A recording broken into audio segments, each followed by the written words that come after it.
been zoning, I've been zoning.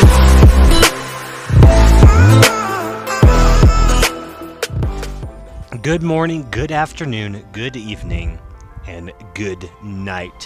Wherever you may be, welcome to the first, and maybe only one of its kinds, Phantos guided gameplay, where we sit and talk for almost an hour unedited, which I will have that video uploaded separately. This one you'll be seeing is the edited down version. Today, I'll be teaching you how I play, the decisions I make, and most of all, how to help you improve as a player. Me, myself, I'm a 1.61 with just over 1,153 hours in the Crucible, and with that, around 800 hours devoted to sniping itself. You'll see both sniping and shotgun slug gameplay from very late Season 14 before the controller sensitivity changes, but nevertheless, I hope you enjoy the video, and let's get started. One of the very first big decisions you're going to notice is my teammate throws a dust field to the right with the aspect, creating extra cover, so I place a rift down in order to extend while I'm in a 1v3 because my teammates are behind me. I'm going to use this ice crystal as extra cover and the dust field as a slow. Now once my cover is blown by my teammate dying, that is when I back up here. As you'll notice, I'll get 2 picks with the grenades, and I didn't realize at the time, so I pushed up. And then when I realized, I went to challenge the last dude. Knowing I have a slug, I went for the ego challenge. Now personally, this is not a play that you want to make unless you're absolutely confident. For that reason, as you saw there, is I got too egoed and too confident in my play that I didn't see the dude on my left with the chaperone out, and that caused me a wipe. It's about spatial awareness, and your confidence in pushing is a very, very big thing that you need to take advantage of and notice in your gameplay. One thing you're going to notice, this is game 1. So this is my first game on for the day, but starting off, round 2, we're going to head to the left. Now this was a mistake on my part. I slid out too far out of cover and got myself into a 1v3. Realistically, I should have held the wall and used my teammates for bait, or either initiate a team shot with my teammates. Here I'm going to go back to the same place, knowing that my teammate had gotten a pick here, and that it's better for me to challenge this angle rather than reposition. Now you'll notice I had my shotgun out in that situation. That was not the best play, but at the end of the day, you have to judge your players unskilled. Only good players will take advantage of the plays or the mistakes that you make, and sometimes it can be a bad thing. So try to play as if you are playing 3.0s all the time. That's where you'll always get a basis of game sense, as you're going to see in the gameplay in the background. To reiterate and summarize what I was saying there is, do not make those mistakes on worse players, because, for example, you could run with your shotgun out and get 3 kills, but against a good player, you're going to be dead if you don't back up and challenge off primary. Now, obviously you saw the Chaos Reach pop earlier, which was not the best of plays. Like I said, to play at your best is going to turn game sense and capitalization on the plays that you can make to the best of your advantage as second nature. That's one of the things you want to truly do, is to take advantage of situations and make plays out of it.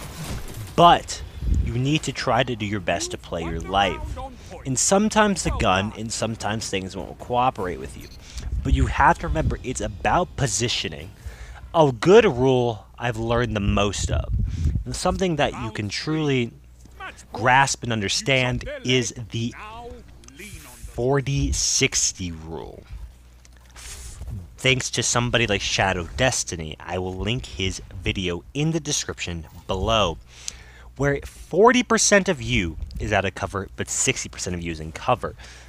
So for example, 60% of your screen should be taken out by cover, and 40% of your screen should be taken up by out of cover. So it allows you to strafe in and out of cover so you don't put yourself into bad situations. And you're going to notice I do this a lot with cover.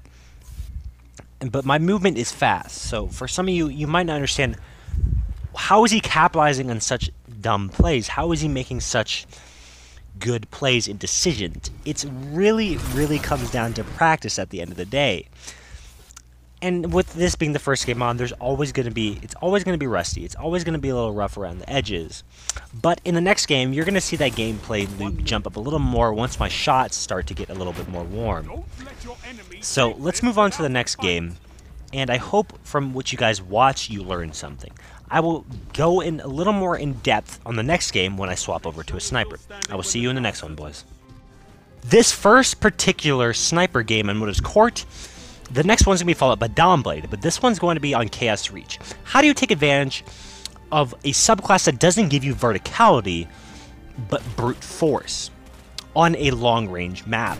You're going to see some gameplay here.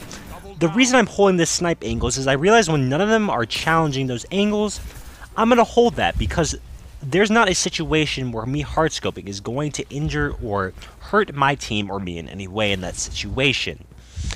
Now, what you're going to notice here is a lot of these bait jumps are because I'm looking for the last person and or because I know where they're spawning based on where I got a kill. Right here, you're going to notice a lot of ego pushes. That's because of the confidence in me. But obviously, if you're not confident, play your cover and play to the enemy pushing you if you have the chance. Right here, I'm going to push in for that melee kill, noticing that he's obviously, and most likely because he's not on paddles, he's going to miss that shoulder charge melee. Right here, you're going to notice a Ghost in the Night be made. That's just taking advantage of early rounds. You'll notice that the enemy team starts to make counters to my gameplay in a little bit. Right here, I should have taken cover instead of challenging. But luckily, my teammates had my angle, and the enemy team went for them instead of me, allowing me to make a play. You're going to notice right off the bat here, we're going to go for the Ego Peek on the truck angle, a very common angle that starts off in the Trials of Osiris when it has been Widow's Court and or Elimination or even 6v6 modes. It was a very common spot to snipe. You'll notice I have missed that snipe. I'm now going to rotate up instead of holding that angle, for rather, if this is something like Elimination, I would rather not pull the trade there. I would rather pull out with my teammates and take height advantage than put myself in a potential 1v3 to clean up a body shot. Knowing that dude most likely re-peaked, I'd rather have not taken that risk and went for the teammates. Unfortunately, I pushed back looking for the flank angle and was caught off guard when he delayed push, which was a good play on his part, and you can't always think ahead of the situation. But I do make that reverse play and re-ego peek him, knowing that he's most likely going to be rotating the opposite way to meet my teammates and not expecting a spawn behind. Coming into round 3 here, we're going to go straight to the left at the most common ego spot. I'm going to pull out the sniper preemptively and pre-aim those angles in order to take advantage of those on Peeker's advantage. It gives me a chance to meet those that match Peeker's advantage. Now here you're going to notice I'm going to ego challenge at Chaos Reach. That's not going to happen for everyone. That comes with knowledge and confidence. But also, in the moment, I realized that Chaos Reach was not looking right at me. It was my chance to challenge that Chaos Reach head on. And that, in essence, was a good trade. For example, Trials of Osiris to shut down that super and get a 1-for-1 trade. Without even us dropping a super is the ideal situation. Now, realistically, had nobody died, that would have been better. But the 1-for-1 trade on a super, when I, myself, didn't pop, is always going to be worth in the end.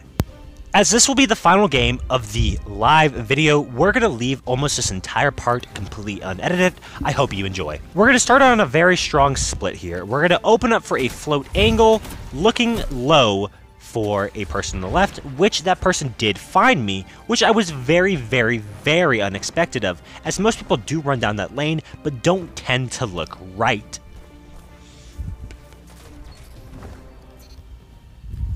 I'm going to re-challenge this mid lane for a second, knowing that potentially after my death, 1 or 2 of the teammates could have been rotating down that middle lane, not moving after the 7 seconds between my last life.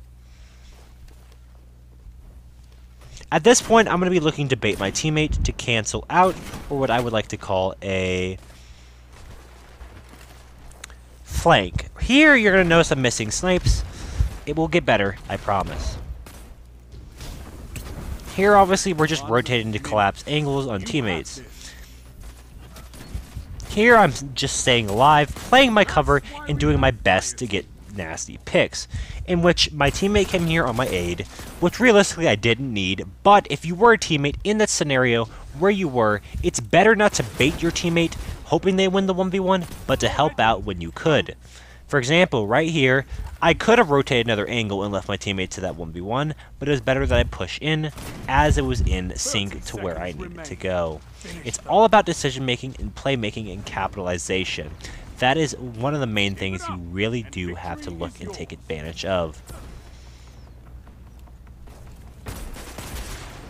Right here, you're going to be looking, I'm trying to bait out heavy and get pot shots off.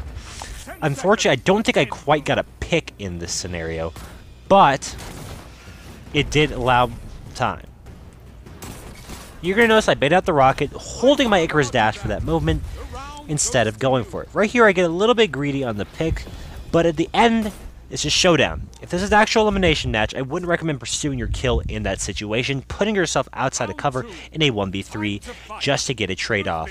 But in that instance, it would more or less put your teammates in disadvantage, as they're more likely to follow in that angle and put themselves out of cover.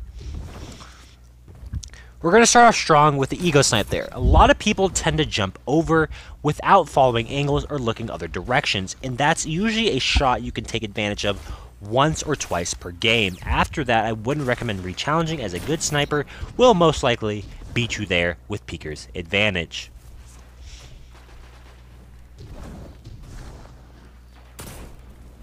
You'll notice as I start to get more sniper picks, I'm getting more confident in the shots that I am making. Right here, I do decide in the end I'm going to pull out a primary, as it would be more beneficial. Right here, I throw a nade to re-challenge and relocate, but he unfortunately did get the sidestep shot off before I could rotate. But in that situation, I did make the right call when I was 1, but unfortunately, I couldn't capitalize off my mistake. You notice I'm going to re-rotate once I'm out of sniper ammo to get a closer angle to close the gap with my teammate. I'm going to try to bait one right, which one didn't take, but I'm going to take the person that's still on in spawn. You notice I could have put a healing rift down and reload it, but once I noticed my teammate had pushed up, I can now what's called a bait and switch, where my teammate is full and we are in a 2v1 and I'm still in cover. Even though I may not be full health, that is a situation you want to push there, capitalize off of, and make the play. Because it's very unlikely, unless they're an absolutely cracked player, that they're going to kill either of you there.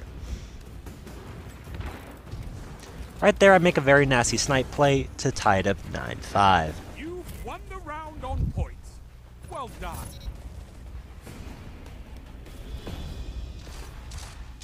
Ended that round with a nasty flick. Round 3. We're coming into the final round of this Widow's Court gameplay. I'm going to let the rest of this run on silence, and hopefully you guys can interpret and make your own decisions, and in the comments below, critique what I did, or what you would like to see in the next video. If you made it here, hit the like button, like, comment, subscribe, share, do all that, and I will see you in the next video. Peace, and have a good one.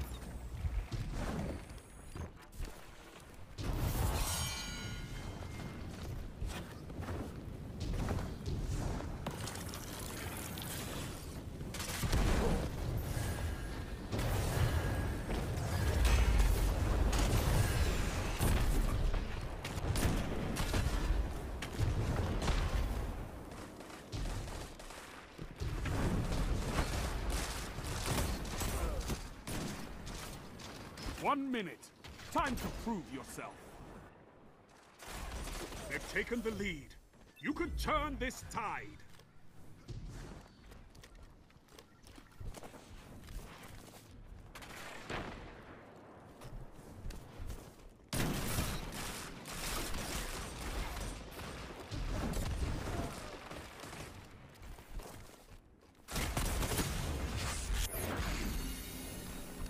Thirty seconds remaining.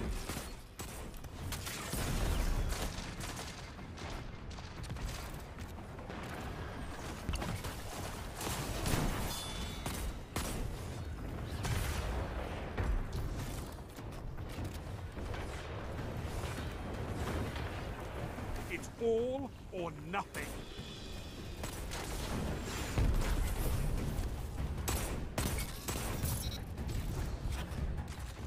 You killed them more than they killed you. That's all I ask.